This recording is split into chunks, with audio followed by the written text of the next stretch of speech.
Hi everybody, it's me, Ash. Thank you so much for tuning into my channel.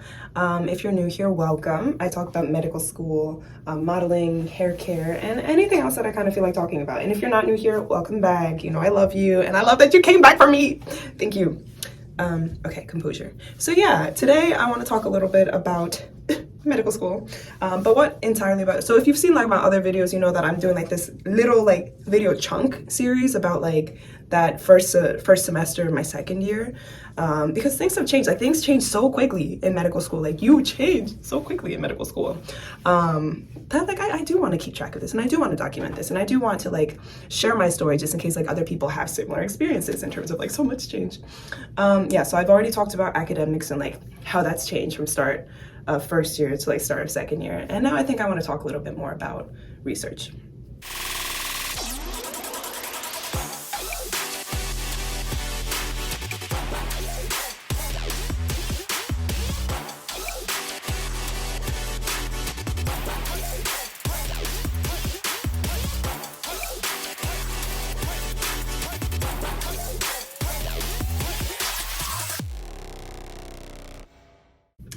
So if you are familiar with my other videos, you know that I came into medical school with not that much medical like research. So it was all brand new, and then finding out when I got here, oh wait, you kind of need research to get to a lot of these next steps that people are looking at. Like certain residencies really prioritize like research, and then once you get to residency, fellowships also are looking at research as well. And I'm just like, oh, this is also different. I don't know. Yeah, so research. So I came in with very little experience. In the first year, y'all heard I did some ortho projects. What else did I do? I think that was it. I did an ortho project. And then over the summer, I did liver medicine and OB-GYN. And this, in the first semester of my second year, I also ended up doing some ortho research, liver, and OB-GYN research as well. So yeah, and I would say like the biggest difference between first and second year in terms of research is I'm more comfortable in research. That's a plus. I know how to write a manuscript now. I know how to do a systematic review. I know how to do a lit review. But what I still don't know how to do, and like I feel like will be like the focus of this year, is presentations, like presenting my research and talking about my research and all of that stuff that I love to do. Love. But yeah, so like I think we've gotten to that chapter where like that's starting to take precedent. I got my first publication. Woohoo! We did that. So that's been actually like a really cool experience. And now I'm just kind of like, wait, I think I want more. I think I want more publications. So now you can like search me up on PubMed. I'm in there somewhere. Yay. And hopefully more to come.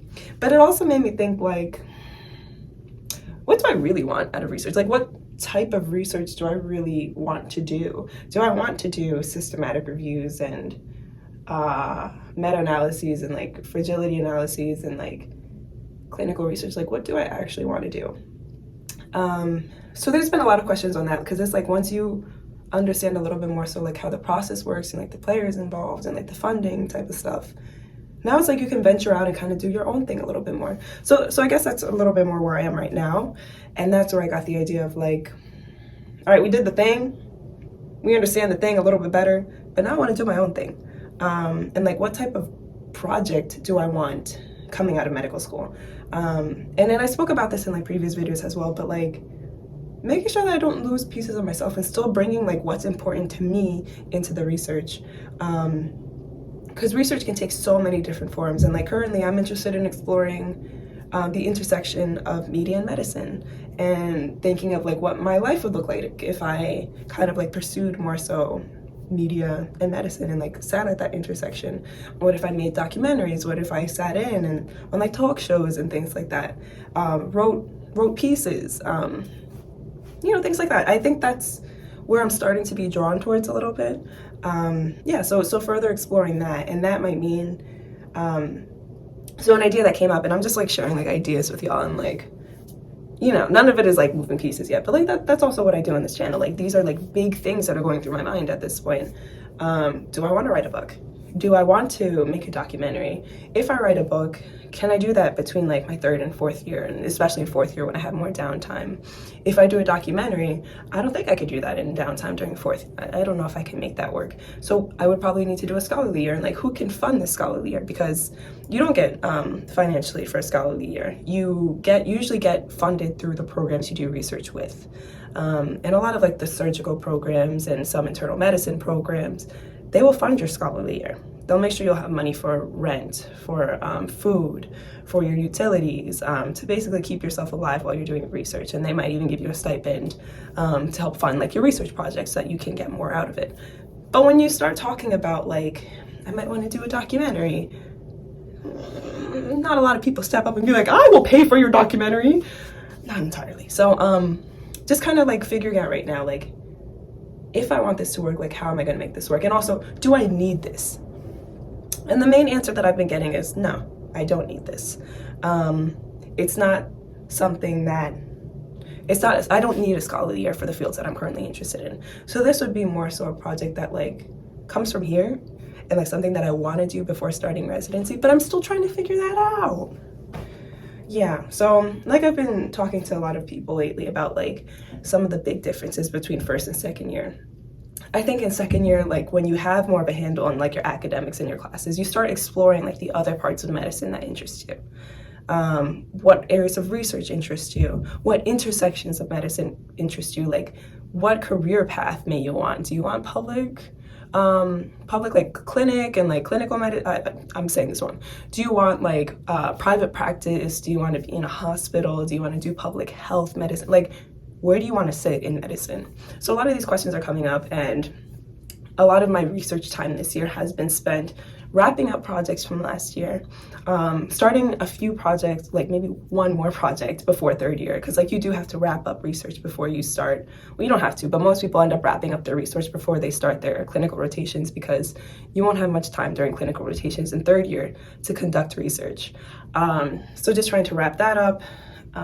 Also trying to like put together proposals and like putting my ideas down on paper to see if I can get funding for a scholarly year after my third year of medicine between years 3 and 4. So a lot is going on in terms of research right now, and that's been taking up like a huge bulk of my time here in second year. I would say like in terms of like my time management and what's been going on, probably like 25% has been studying for classes, 25% has been research.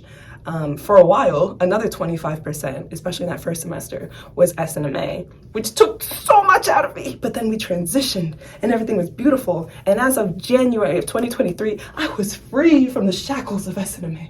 No, I'm just kidding. I love that organization, but being president of the chapter here at my school was a lot more than I expected it to be in terms of workload and balance. And yeah, so we're free.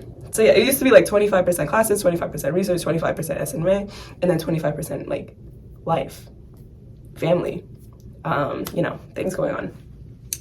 But yeah, basically what I'm trying to say is it's a lot more research heavy this year and a lot more personal life heavy this year.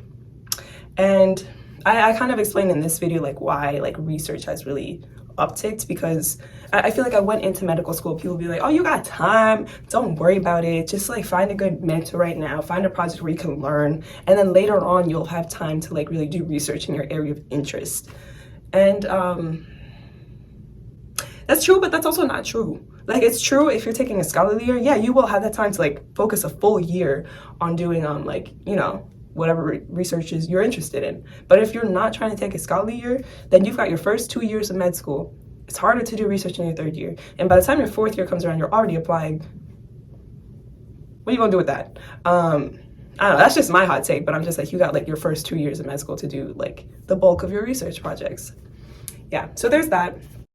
Hello, Editor Ash here. Of course, this clip, the audio wasn't captured for some strange reason, but basically what I'm trying to say in this last bit of the video is the main takeaway. In the first part of second year, research becomes much more forefront, much more focused. Now you're hopping onto projects that you're really interested in and care a lot about. So that's just the general gist of this video. So hopefully you got a little glimpse as to what it's like to do research in your second year of medical school when it's not so new. So if you didn't already, please like, comment, and subscribe so that I can love you forever, and I look forward to seeing you in the next video of this series, which will probably be more about my personal life. Alrighty, I'll see y'all later.